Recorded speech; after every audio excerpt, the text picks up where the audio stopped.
The cold metal floor pressed against Park Minji's cheek as consciousness returned. Her head throbbed with a dull, persistent ache that made thinking difficult. She tried to move her arms, but thick restraints held them firmly against her sides.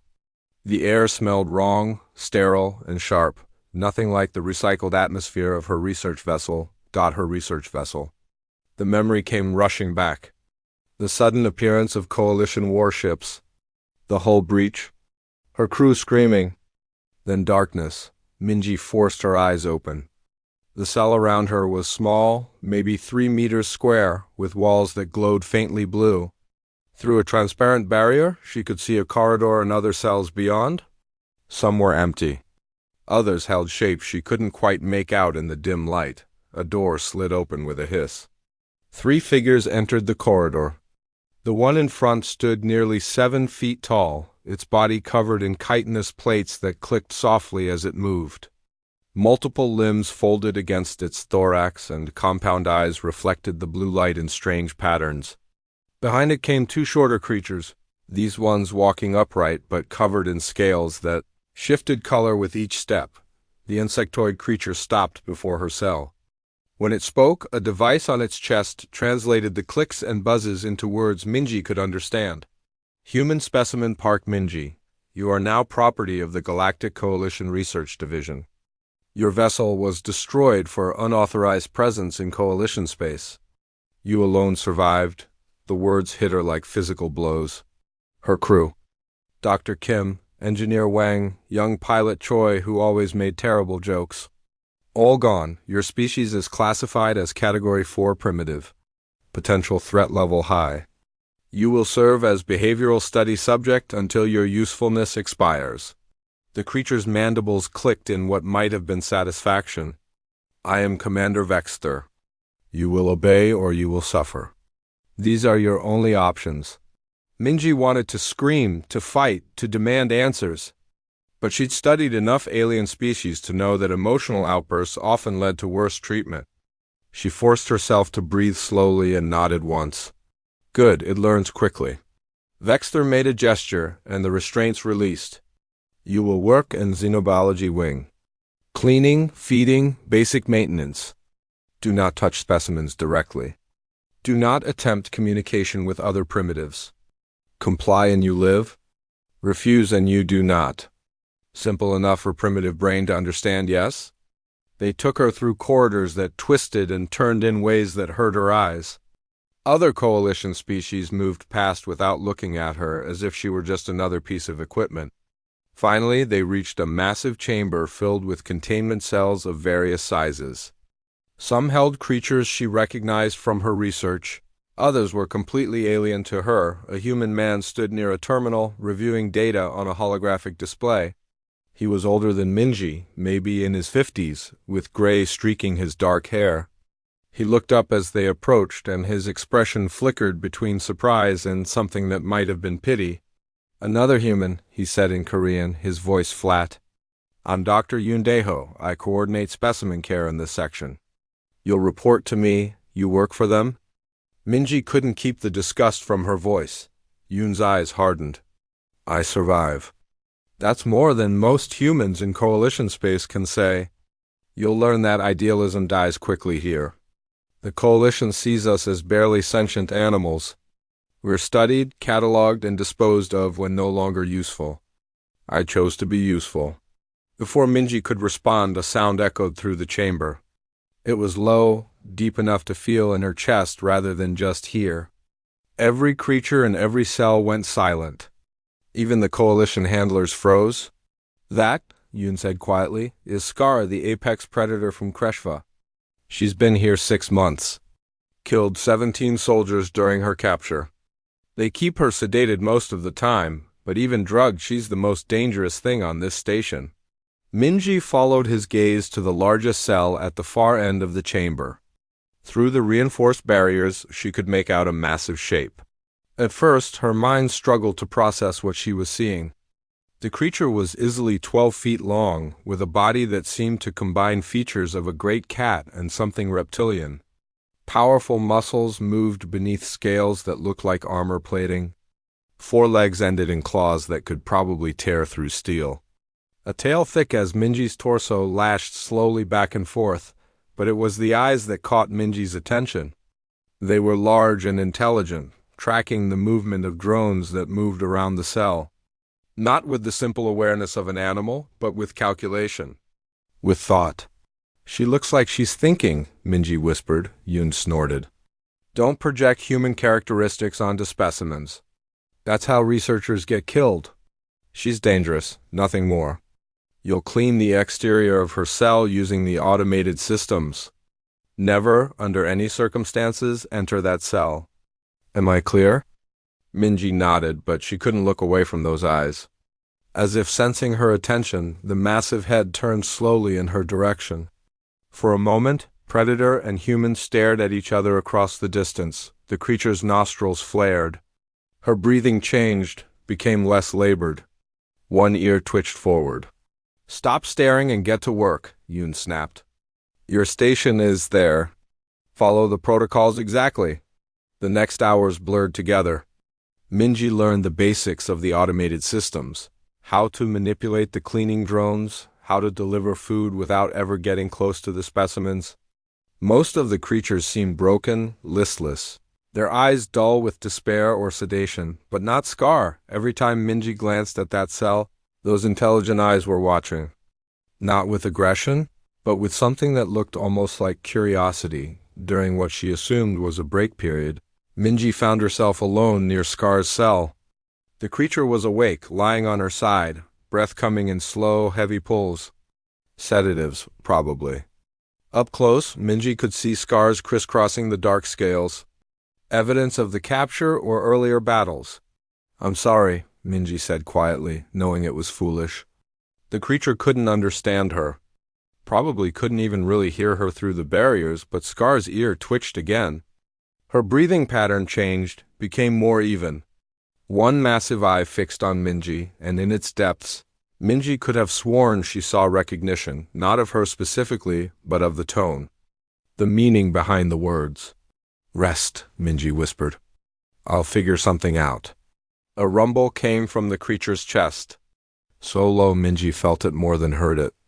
Not threatening. Almost like a response, footsteps echoed in the corridor. Minji hurried back to her station, heart pounding. Yoon appeared, frowning at his datapad. "There's been a spike in the apex predator's neural activity." "Were you near her cell?"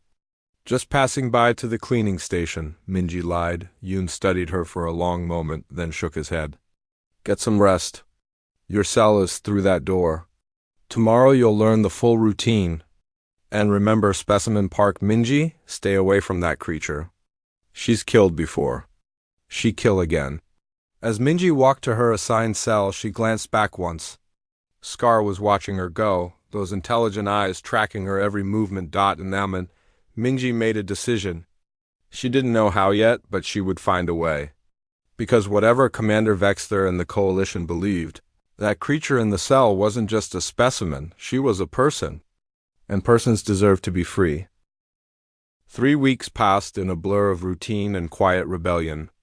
Minji learned the patterns of the research station, the schedules of the guards, the blind spots in the monitoring systems. And every day she spent a few extra minutes near Scar's cell. At first, she just cleaned in silence, operating the drones that scrubbed the exterior barriers. But gradually she began to talk. Quietly, carefully, always aware of the cameras and sensors. She talked about Earth, about her research, about the stars she'd explored. She didn't expect answers. She just needed to speak to someone, even if that someone couldn't understand, but Scar understood something. Minji was certain of it. The way the creature's breathing changed when Minji approached. How those intelligent eyes followed her movements with increasing focus. Small gestures that might mean nothing or might mean everything on the 23rd day. Minji noticed something that made her blood run cold. Scar's scales had dulled, losing their armored sheen. Her movements were slower, more labored. The creature was dying, slowly starving, despite the nutrient paste the drones delivered. "She's not eating," Minji told Yoon during their shift briefing. "Specimen refuses food periodically." Not your concern. Yoon didn't even look up from his datapad. She's wasting away. At this rate, she'd be terminated in another month and replaced with a more cooperative specimen. The Coalition doesn't waste resources on resistant subjects.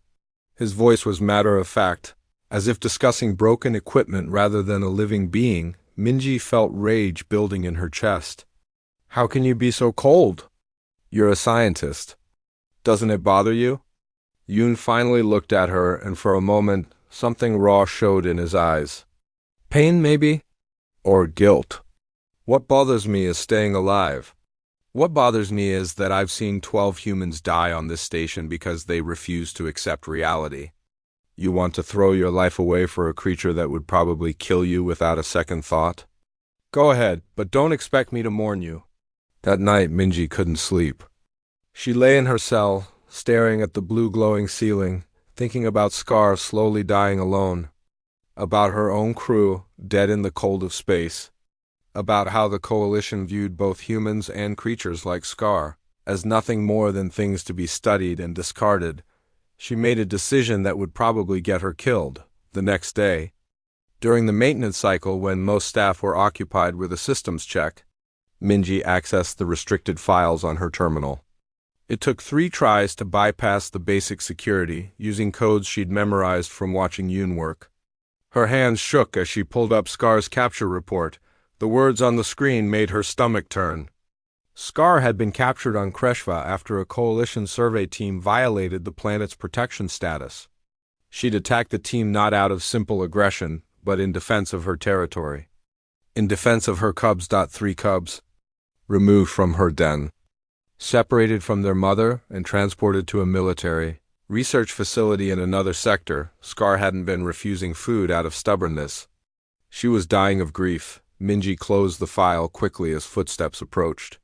She forced herself to breathe normally as a crystalline-based researcher named Killinth drifted past, its body chiming softly with each movement.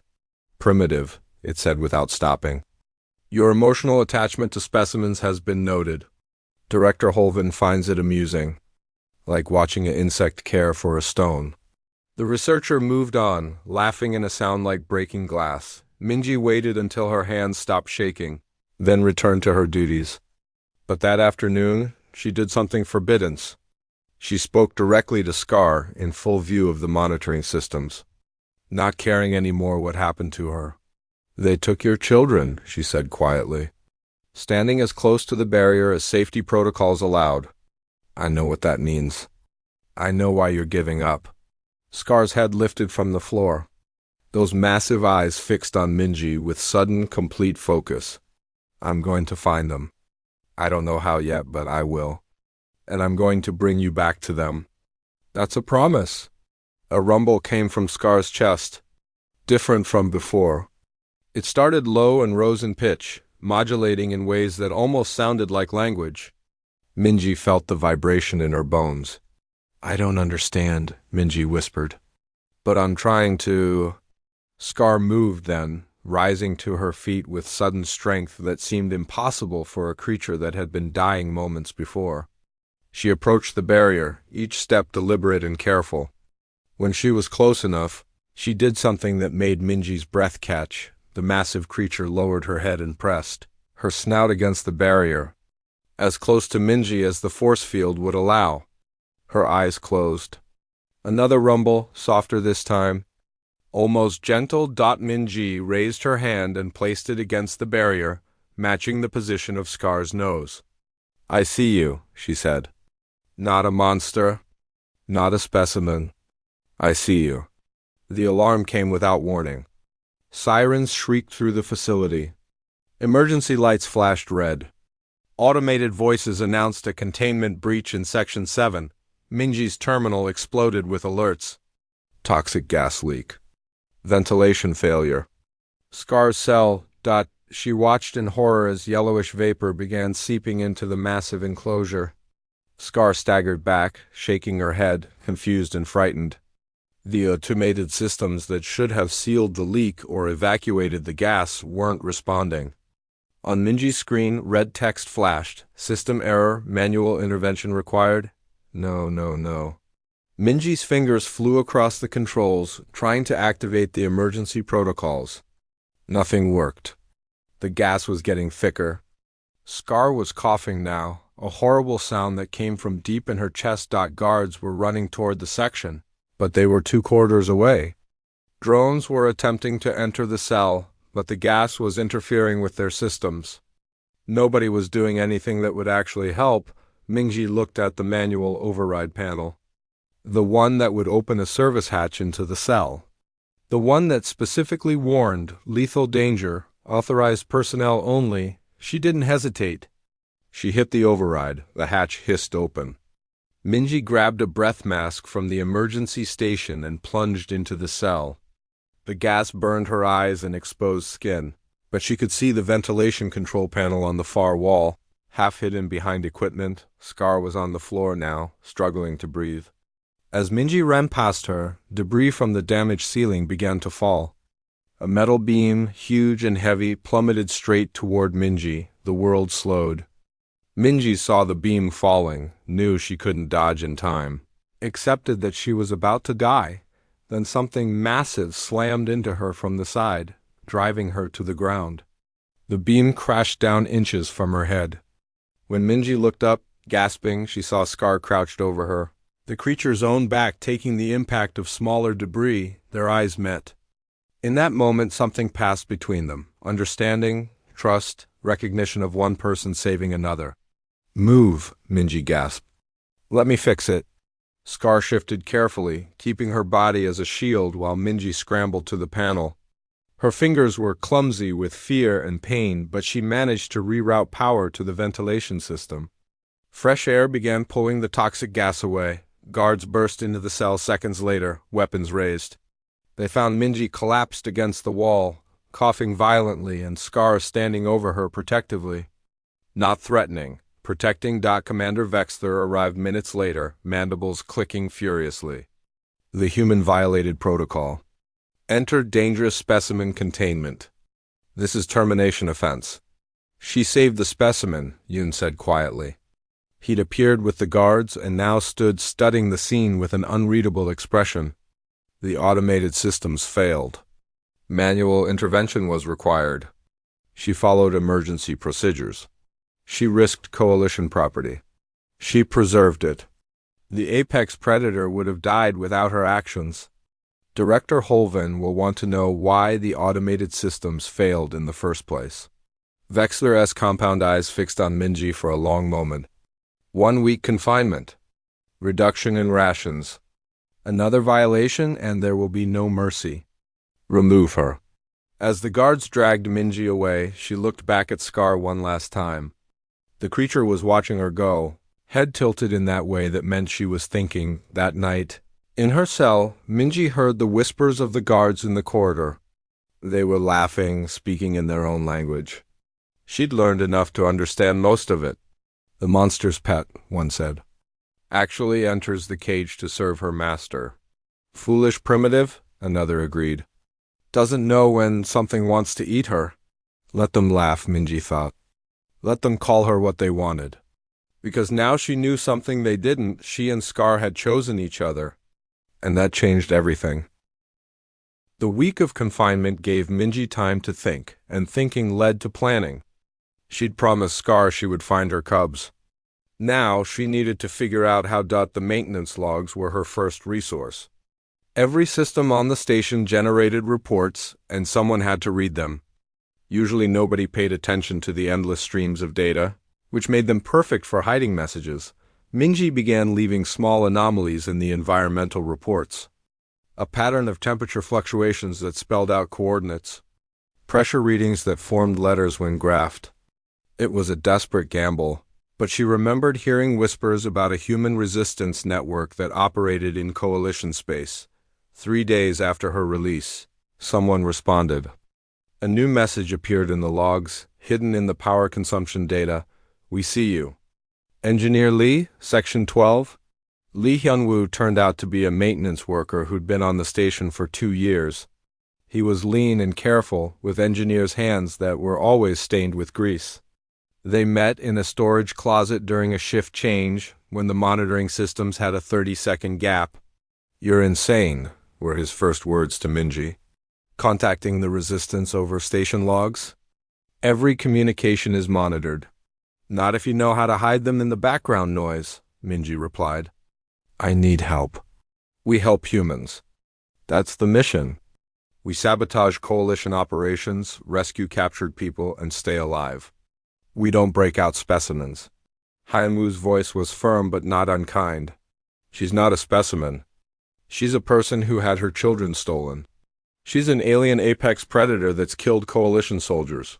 In self-defense. And I made her a promise." Minji leaned forward. "Look, I'm not asking you to change your mission. I'm asking you to expand it. We prove we're better than them by acting better. We don't leave people behind, even if they're not human." Hyunwoo studied her for a long moment. "You really believe that?" "I have to. Otherwise, what makes us different from them?" He sighed. "I'm already planning a raid on the military research facility in Sector 9. Different target. But maybe I can adjust the approach." "But Minji, this is dangerous." "The kind of dangerous that gets people killed. I'm already dead if I stay here. At least this way it means something." Over the next 2 weeks, they planned in stolen moments. Hyunwoo's network had been monitoring the military facility where Scar's cubs were held. The information they gathered was horrifying. The 3 young creatures were being trained as living weapons through pain conditioning, starvation, and systematic brutality. They were learning to associate certain scents, sounds, and visual markers with food and relief from pain. They were being broken. "We have a contact there," Hyunwoo told Minji during one meeting. "Dr. Cho Sun-hee. She's been sending us information about the facility's security. She's horrified by what they're doing, but can't stop it alone." Minji began teaching Scar during her work shifts. It started simply. She would tap patterns on the barrier while making specific sounds. After days of repetition, Scar began to understand. 1 tap meant danger. 2 taps meant wait. 3 taps meant move. The creature learned with frightening speed. Within a week, they had a basic communication system. Minji would show Scar holographic layouts of coalition ship corridors, and the creature would study them with focused intensity. When Minji pointed to security checkpoints, Scar's eyes would track the locations, memorizing them. "You noticed, of course." "You're training her." "I'm studying behavior patterns," Minji lied. "You're preparing her for something. Whatever it is, it's going to get you killed. And probably me too, since I'm responsible for your section." But he didn't report her. That was something. The breakthrough came from an unexpected source. Kelson, a young guard from a species that resembled bipedal wolves, had been assigned to watch Minji's section. He was new, still uncertain in his duties. One day, he stopped to watch Minji working near Scar's cell. "You treat it differently," he said in halting but understandable human language. "Her," Minji corrected gently. "Not it, her. Coalition protocols say specimens are it. Coalition protocols say humans are it too. Do you think I'm an it?" Kelson's ears flattened against his head, a sign of confusion or distress. "This is not the same, isn't it?" Minji gestured to Scar, who was watching their exchange with interest. "Look at her eyes." "Really look. What do you see?" The young guard moved closer to the barrier. Scar tilted her head, studying him with the same intensity he was using to study her. For a long moment, guard and prisoner examined each other. "I see thinking," Kelson said quietly. "I see awareness." "Then you see a person. And persons shouldn't be in cages." He left without responding, but the next day, Minji found a security panel left unlocked. Then another. Small things that might be accidents, but probably weren't. The crisis came in the 5th week. Director Holven announced during a station meeting that Scar would be terminated in 10 days. The specimen had proven too resistant to conditioning and too dangerous to maintain. Her cubs would reach full weapon readiness in the same time frame. "We move in 9 days, Hyunwoo told Minji. "I've got a team ready. Captain Kwon Ji-woo will bring her ship into range. But this is going to be loud and messy. The coalition will know humans did this. Let them know. Let them see that we protect our own. Scar isn't our own. Yes, she is. The night before the escape, Minji couldn't sleep. She sat in her cell, thinking about everything that could go wrong. The ways this could fail, the people who would die because of her choices, but she also thought about Scar's eyes, about the way the creature had protected her when the ceiling collapsed, about 3 young ones growing up knowing only pain and fear, being turned into weapons against their will. Some things were worth the risk. She must have dozed off, because she woke to a soft chime from her terminal. A message in maintenance code. Tomorrow. Stay ready. We're coming for both of you. Minji pulled up the security feed showing Scar's cell.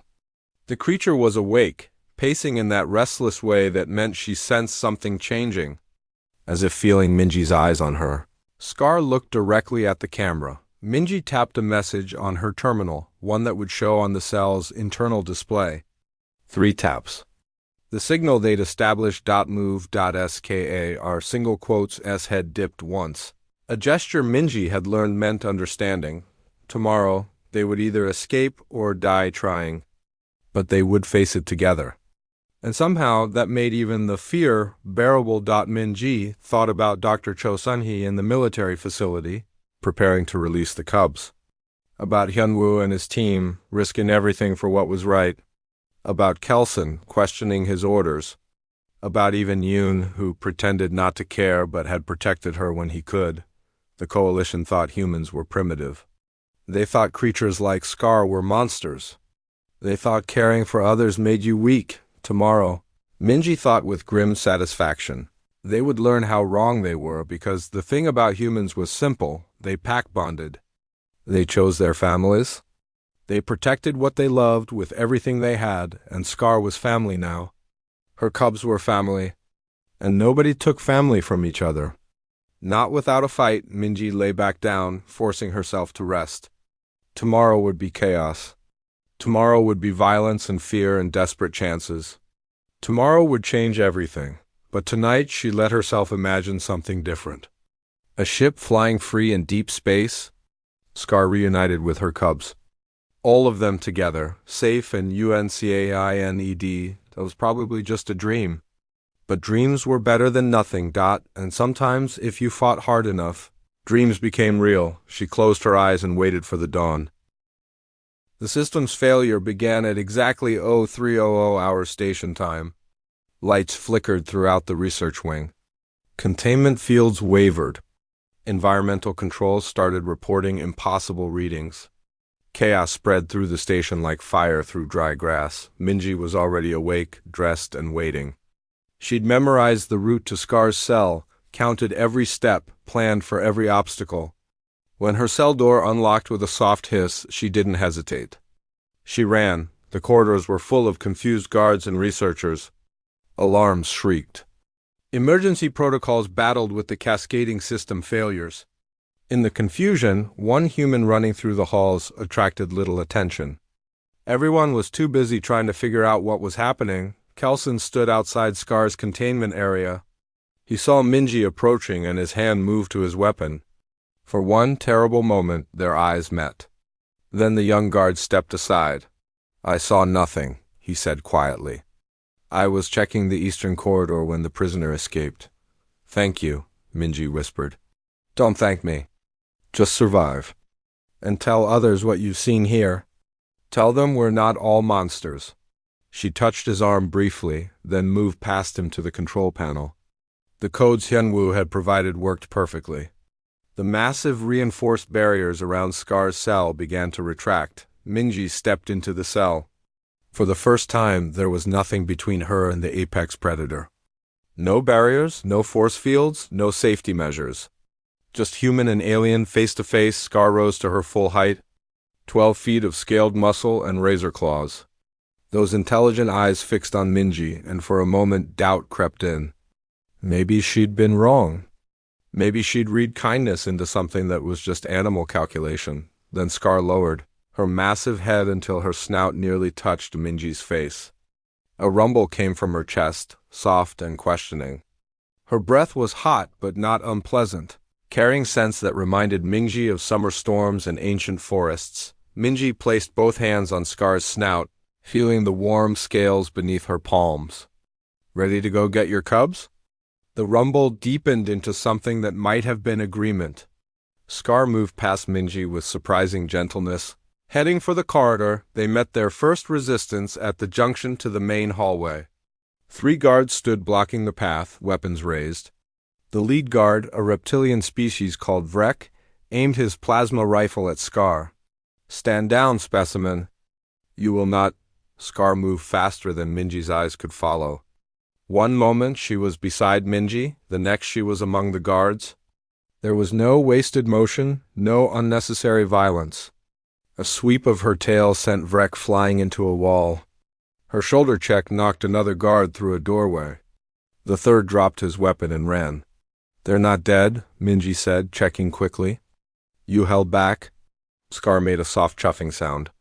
Of course she'd held back. She killed when she had to, not because she wanted to. They reached the hangar where Hyunwoo had promised extraction. The resistance ship was there, a battered transport painted in non-reflective black. Captain Kwon Ji-woo stood at the ramp, weapon in hand, covering the approach. "You actually did it," she said. Eyes wide as she took in Scar. "You actually brought her." "We're not done yet," Minji replied.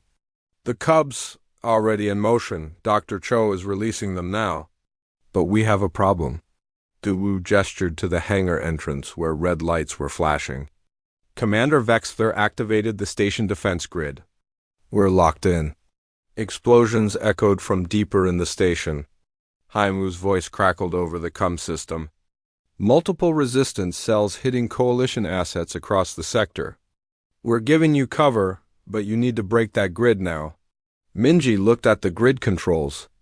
They were on the far side of the hangar, protected by automated turrets and a reinforced door. No way to reach them before the turrets cut them down, unless... "Scar," Minji said carefully. "I need you to trust me. Can you draw the turret fire while I reach the controls?" The creature studied the layout, those clever eyes calculating angles and distances. Then she looked at Minji and made a sound that was almost questioning. "The risk was high." "I know. But it's the only way." Scar's tail lashed once, then she charged. The turrets immediately locked onto the biggest threat, plasma bolts shrieking through the air. But Scar was built for this, her movements flowing like water around stone, impossibly fast for something so large. She zigzagged and leaped, drawing all fire toward her. Minji ran. Her legs burned and her lungs screamed, but she didn't stop. A plasma bolt scorched past her shoulder. Another hit the floor where she'd been a second before. Then she was at the control panel, fingers flying across the interface. The grid controls were locked. She needed command codes she didn't have. From across the hangar, Yoon's voice called out. He stood in a side entrance, datapad in hand. "Authorization code Delta 79er Omega. That should bypass the locks. Why are you helping?" "Because you were right." "About all of it?" His voice was thick with something that might have been regret. "Go, I'll cover you here." The codes worked. The defense grid flickered and died.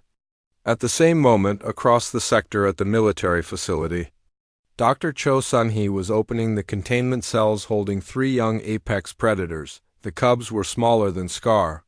Maybe 6 feet long, but they were already terrifying. Scars crisscrossed their scales. Their eyes held a wild, broken quality. When the cells opened, they emerged snarling, attacking anything that moved.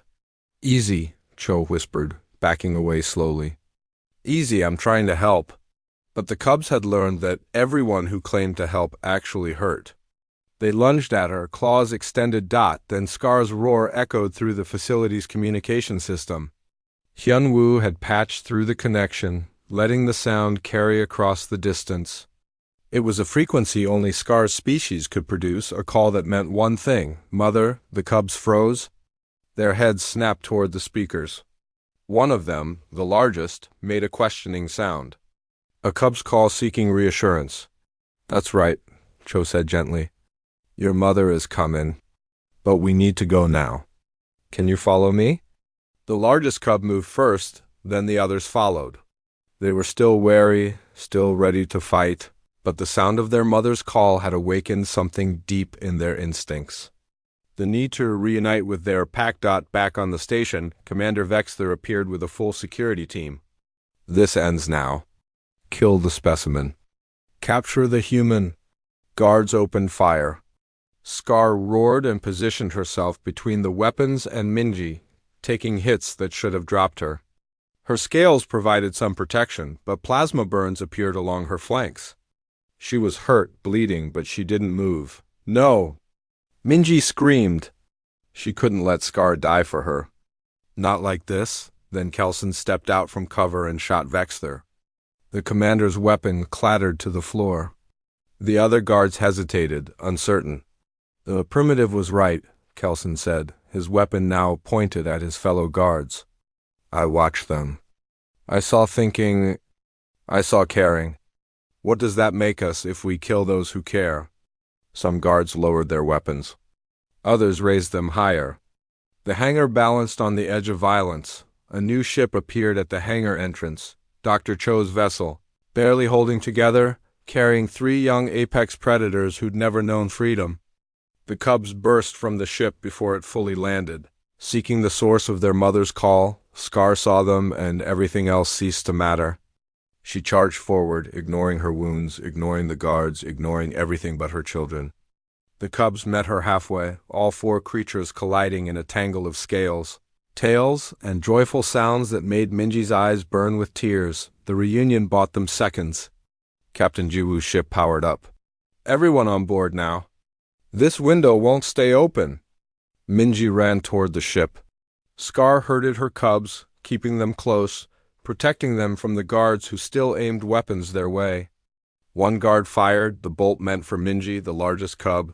The one who'd led his siblings out of captivity threw himself into the bolt's path. He took the hit and crashed to the floor, whimpering. Scar's roar shook the entire hangar. But it was Minji who reached the cub first, dropping to her knees beside him. The wound was bad, but not fatal. She pressed her hands against it, trying to stop the bleeding. The cub's eyes met hers. Fear and pain swam in those depths. He tried to pull away, expecting more hurt, more cruelty. It's okay, Minji said softly. Unpack, I'm with your mother. I'm here to help. She didn't know if he understood the words, but her tone, her scent, something made him relax slightly. When Minji carefully lifted him, the cub didn't fight. He let this strange creature carry him toward safety. The other 2 cubs flanked Minji as she ran, snarling at anyone who came close. Scar covered the rear, her massive body a living shield. They reached the ship together, all of them wounded and exhausted but alive. As the ship lifted off, Minji looked back one last time. The hangar was chaos. Some guards fighting each other. Yoon standing alone, watching them go with an expression she couldn't read. Kelson holding back those who wanted to pursue. The station grew smaller. Then they were in open space, running for a jump point. Leaving the coalition behind, Minji collapsed against a bulkhead, the wounded cub still in her arms. The other cubs pressed close to Scar, all of them finally together, safe, free. They'd done it against impossible odds. They'd actually done it, and nothing would ever be the same. 6 months had passed since the escape. 6 months of running, hiding, and healing. The resistance ship, now called Defiant Star, had become home for an unlikely family. Minji sat in the observation deck, watching the 3 cubs practice hunting techniques in the cargo bay that had been converted to their training space. They were bigger now, healthier, their scales shining with proper care. The scars remained, but their eyes held life again instead of that hollow brokenness. The largest cub, whom Minji had named Storm in her head, noticed her watching and bounded over. He was nearly 8 feet long now, and still growing. His massive head pushed against her shoulder in greeting, a gesture he'd learned meant affection. Careful, Captain Jiwoo said from the doorway. He doesn't know his own strength. He knows exactly his strength. He's just gentle. Minji scratched behind Storm's ear ridge, the spot that made him rumble with pleasure. The other 2 cubs, Ash and Echo, were wrestling near Scar. Their mother watched with patient amusement, occasionally batting one gently with her tail when the play got too rough. She'd recovered from her wounds, though she moved more stiffly now. Some hurts ran deeper than flesh. The news feeds played constantly on every coalition station. The escape had become a symbol. Videos of Minji and Scar fighting side by side, of the cubs defending their human, had spread across the galaxy. The coalition had tried to suppress them, but resistance networks ensured they stayed visible. Some species were horrified. Others were inspired. The cracks in coalition unity were widening. "We've received another request," Hyunwoo said, entering the observation deck. 3 more species want to join the resistance. They're asking specifically to meet the human who befriended the apex predator. "I didn't befriend her," Minji said quietly. "We chose each other." That's what scares them. Choice implies equality. Equality threatens everything the coalition built. Admiral Trellix, a militant coalition commander, had made hunting them his personal mission. His task force had grown to 12 ships, all dedicated to capturing or killing what he called the corruption of natural order. But they'd failed to catch the Defiant Star, partly because Jiwoo was an excellent pilot, partly because the resistance had help from unexpected places. Guards like Kelson, who quietly spread word about what they'd seen. Scientists like Yoon, who leaked information about coalition abuses. Even some coalition species were beginning to question their government's classifications of who counted as sentient. The communication chime interrupted Minji's thoughts. Yuwoo's voice came over the ship's system. "We've got an incoming message. Coalition diplomatic vessel requesting parley. They want to negotiate." "It's a trap," Hyunwoo said immediately. "Probably. But we should hear them out. Ambassador Shin Yuna is on board. She's been pushing for peace talks." 2 days later, they met at a neutral station. The coalition diplomatic vessel docked alongside the Defiant Star. Security was heavy on both sides. Ambassador Shin, a sharp-eyed woman in her 40s, led the human delegation. Across the table sat 3 coalition representatives, including a high-ranking official whose species Minji didn't recognize. "We appreciate your willingness to meet," Shin began. "Cut through the formalities," the coalition official said. Its translation device made its voice sound cold. "We want the specimen returned immediately. It's too dangerous to remain free." Storm, Ash, and Echo sat behind Minji's chair. At the word specimen, all 3 rose to their feet. Their lips pulled back, revealing rows of teeth that could shred steel. The rumble that came from their throats made several coalition guards reach for weapons. "Sit," Minji said softly in the language she'd taught them. "Peace." The cubs obeyed, but their eyes never left the coalition official. The message was clear: touch her and we'll tear you apart. "As you can see," Minji said, "they're not specimens. They're people. They understand language, they make choices, they protect those they care about. Everything your coalition claims makes a species sentient. That creature killed 17 coalition soldiers. She was protecting her children from kidnappers. Any parent would do the same." Scar, too large for the conference room, watched from the doorway. Her presence filled the space like a storm waiting to break. The coalition official leaned forward. "You are the monster's pet, human. You don't understand what you're protecting." Minji stood slowly. "Say that again?" "You heard me. The creature's pet. A primitive playing with forces beyond her understanding." "I understand perfectly. I understand that you steal children and call it research. I understand that you torture and kill and then classify your victims as non-sentient so you don't have to feel guilty. I understand that the only monsters in this room are the ones who think power makes them right." She pulled out a data chip and placed it on the table. "This contains every file from the military research facility. Every experiment. Every subject. Every species you've classified as non-sentient while they screamed in languages you refused to learn." The chip had come from Dr. Cho, who'd copied everything before she escaped. The information was devastating. Not just about Scar's species, but dozens of others. Clear evidence of intelligence ignored, suffering dismissed, sentience denied for convenience. This information is already spreading through resistance networks. By tomorrow, every coalition species will see what their government does in their name. Some might approve, but others will ask questions. Like why the Kelvin species, classified as non-sentient, uses tools and buries their dead. Like why the Pravesh communicate through colors your scientists never bothered to study. The coalition official's skin changed color in a way that might have indicated anger or fear. This is blackmail. This is truth. The same truth that set us free? Ambassador Shin studied the data chip with careful eyes. She'd seen some of this before, suspected more, but seeing the full scope made her expression harden. My government will not negotiate under threat, the coalition official said. Then don't. We're not asking you to. We're just making sure everyone knows what they're supporting. The meeting dissolved into shouting. Guards on both sides tensed.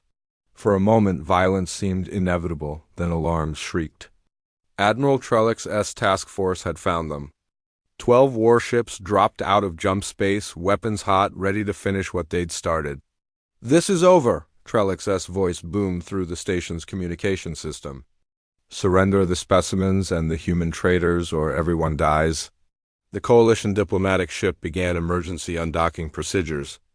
They were abandoning the station, leaving everyone else to face Trellick's wrath. So much for diplomacy, Yunwoo muttered. The battle should have been impossible to win. One resistance ship and a civilian station against 12 coalition warships. But Admiral Trellick had made a mistake. He'd assumed everyone would follow orders. Kelsen's voice came through on an open channel. This is Guard Unit 7 of the Twilight's Edge. We refuse this order. The human was right. We saw thinking. We saw caring. That makes us the monsters if we fire. 2 of Trellick's warships broke formation. Then 3 more. Coalition crews refusing to fire on what they'd seen in the viral videos. People protecting people regardless of species. Mutiny! Trellick roared. This is mutiny. No, Carlson replied.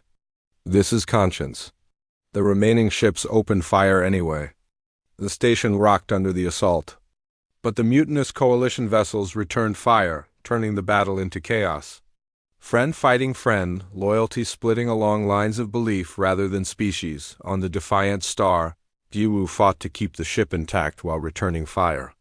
Storm, Ash, and Echo stayed close to Mingji, their bodies pressed against her protectively. Scar stood at the viewport, watching the battle with calculating eyes. A plasma torpedo breached the station's hull near the docking bay.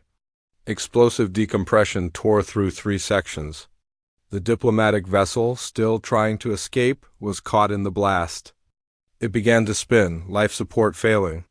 They're going to die, Shin said, watching her coalition counterpart's ship tumble through space. Good, someone muttered. Let them see how it feels. No. Minji was already moving toward the airlock. We're better than that. That's the whole point.